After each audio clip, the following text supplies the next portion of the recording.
5,000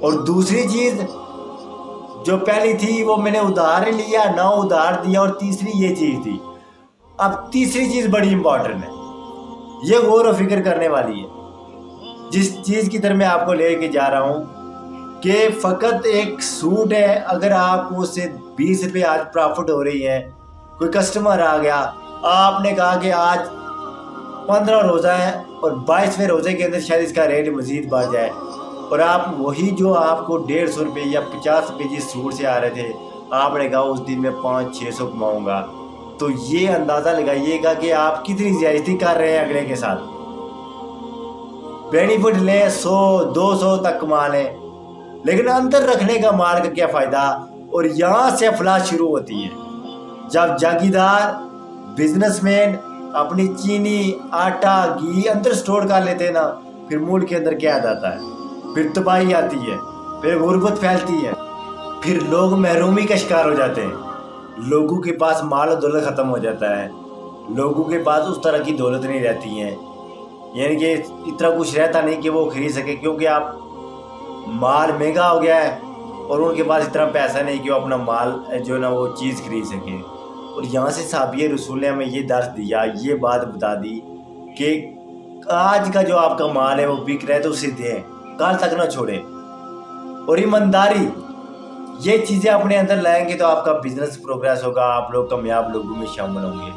تو یہ چیزیں جب معاشرے کے اندر، جب قوم کے اندر آتی ہیں نا، پھر وہاں پر انقلاب آتا ہے، پھر وہاں پر چینجنگ آتی ہے۔ اب بیس منٹیں جب خراب ہونا شروع ہو جاتی ہیں نا، پھر اوپر لیول تک بھی کرپشن جو نا نظام جو سسٹم جو ہے نا وہ خراب ہی رہتا ہے، اور اوپر سے جو غلط سسٹم ہونا شروع ہو جاتا ہے پھر وہ نیچے والوں کو نہیں پوچھتا ہے۔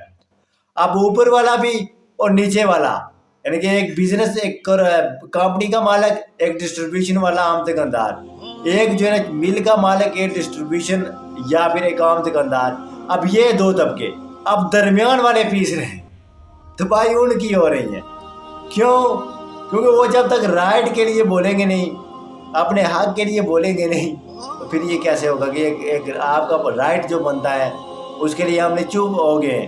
تو پھر جب یہ سٹوریج، یہ آٹا چینی چاول، یہ جو ہے نا ہمارے وہاں کبھی کبھار جو ہے نا ہر چیز کی قید پڑ جاتی ہے، ٹماٹروں کا بھی قید آ جاتا ہے اور پٹرول کا بھی آ جاتا ہے، یہ ان کی جو ہے نا کمی آ جاتی ہے۔ وجہ کیا ہے؟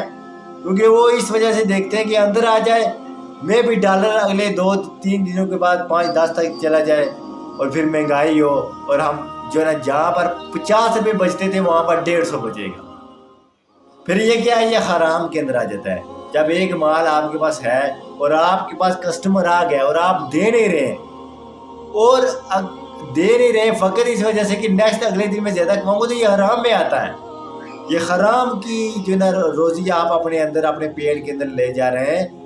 اور ہمارے اسکول دور کے اندر، کالج کے اندر ایک بندہ لاہور سے آیا تھا، اس نے ہمیں رائٹنگ لکھانا شروع کی کہ آپ بہتر رائٹنگ کس طرح کر سکتے ہیں۔ اس نے 100-200-300 روپے پتہ نہیں لیے تھے ہم سے، ریڈ فاؤنڈیشن کالج کی بات ہے۔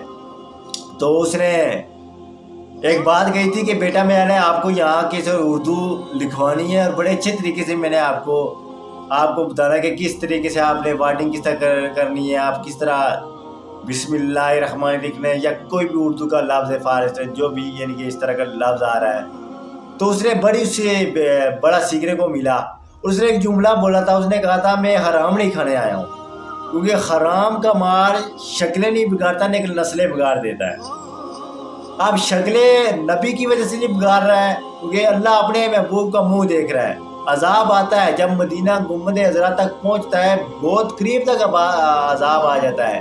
اب گنبد عذرا جو ہے نا اس کا اور زمین کا جو آپ ڈسٹینس دیکھیں، یہی اگر 40-50 فٹوں کا گیس یا 60 فٹ لگا رہے ہیں، عذاب 60 فٹ تک آ جاتا ہے، لیکن جو ہی گنبد عذرا کو دیکھتا ہے پھر پیچھے پلٹ کے چلا جاتا ہے۔ وجہ کیا ہے کہ قرآن کہہ رہا ہے کہ جب تک آپ ان میں موجود ہیں ہم ان پر کوئی عذاب یا ان کی شکلیں وغیرہ نہیں بگاڑیں گے۔ اب کرتوت ہمارے برے ہیں، اور کسی وجہ سے معافی میری ہے، ہمارے نبی کی وجہ سے۔ اور دوسرا، مال کے اندر جو ہے نا یہاں پر بزنس مین اور سرمایہ دار جو طبقہ ہے، یہ ان لوگوں کے لیے ایک مشورہ ہے، ان لوگوں کو ایک میسج ہے کہ یہ وہ صحابی رسول ہے جن کو دنیا کے اندر جنت کی بشارت دے دی. فرمایا صدیق فی الجنہ، عمر فی الجنہ، عثمان فی الجنہ، علی فی الجنہ، عبیدہ بن جراح فی الجنہ، عبد الرحمن بن عوف فی الجنہ. یہ ان لوگوں کے اندر آتا ہے. سعد بن ابی وقاص، زبیر بن عوام، یہ جو 10 جو خوش قسمت صحابہ کرام تھے، اور اب ان لوگوں کو جنت کی بشارت دی گئی ہے. ان کے بارے میں قرآن نے کہا اولئک هم الصادقون، بس یہ آپس میں سچے ہیں، ان کا دل آپس میں اس طرح نرم ہے کہ ان کے دل کے اندر برائی نہیں. پھر میں راضی اللہ تعالیٰ عنہ، میں ان سے راضی اور یہ مجھ سے راضی. یہ وہ لوگ تھے جن کے بارے میں قرآن کی آیتیں نازل ہوئی، اور ان لوگوں کی اگر کوئی گناہ بھی کرتا تو اجتہادی غلطی آ جاتی، اور یہ بھی کام بزنس مین کی طرح یہ کام کر سکتے تھے، لیکن ان لوگوں نے یہ کام نہیں کیا. کیوں؟ کیونکہ یہ لوگ خوف خدا رکھنے والے تھے، یہ اللہ سے ڈرنے والے لوگ تھے. انہوں نے اللہ کا خوف اپنے اندر شرائط کیا ہوا تھا، اور جب ان لوگوں نے اللہ کے خوف کا اپنے اندر لایا تو دنیا داروں کا خوف ان کے اندر سے ختم ہو گیا. تو یہ چیز تھی کہ آپ نے اپنے بزنس کو بڑھائیں، اپنا بزنس انکریز کریں، انویسٹ کریں، لیکن یہ ہے کہ حرام طریقے سے نہیں. آپ حلال طریقے سے اپنے کاروبار کو بڑھائیں، آپ خوشحال ہوں گے، سکسیس ہوں گے. حلال طریقے سے آپ کو کامیابی 1.5-2 سال بعد مل رہی ہے، اور حرام طریقے سے 6-7 ماہ کے بعد مل رہی ہے، تو اس 1.5-2 سال والے کو آپ چیک کریں، اس سے بہت کچھ سیکھنے کو بھی ملے گا، کیونکہ اصل کامیابی آپ کی ناکامی کے بعد آئے گی. تو اس وجہ سے بعض لوگ جو بزنس کے اندر انٹرسٹ رکھتے ہیں، کہ موسٹلی یہ اسٹوڈنٹ کے اندر ہوتا ہے کہ وہ ڈگری لے کے، آج کل ڈیزائر یہ ہے ہر کسی کا کہ میں نے بزنس کرنا ہے. ماسٹر ڈگری کر رہا ہے وہ میتھ کے اندر یا فزکس کے اندر، کیمسٹری کے اندر، لیکن یہ خواہش یہ بن گئی ہے کہ میں ایک بزنس مین بنوں گا. اب بزنس کے اندر پیسہ ہے، اور وہ پیسہ کیسے آتا ہے؟ اگر آپ حلال طریقے سے کمائیں گے تو آپ کے پاس پیسہ یعنی کہ حلال جو ہے نا آئے گا، اور اس کے ساتھ رزق کے اندر برکت ہوگی. اور حرام طریقے سے کمائیں گے تو اس کا کوئی فائدہ نہیں ہے. اللہ میں ان صحابہ کے راستے پر چلنے کی توفیق عطا فرمائے. Thank you.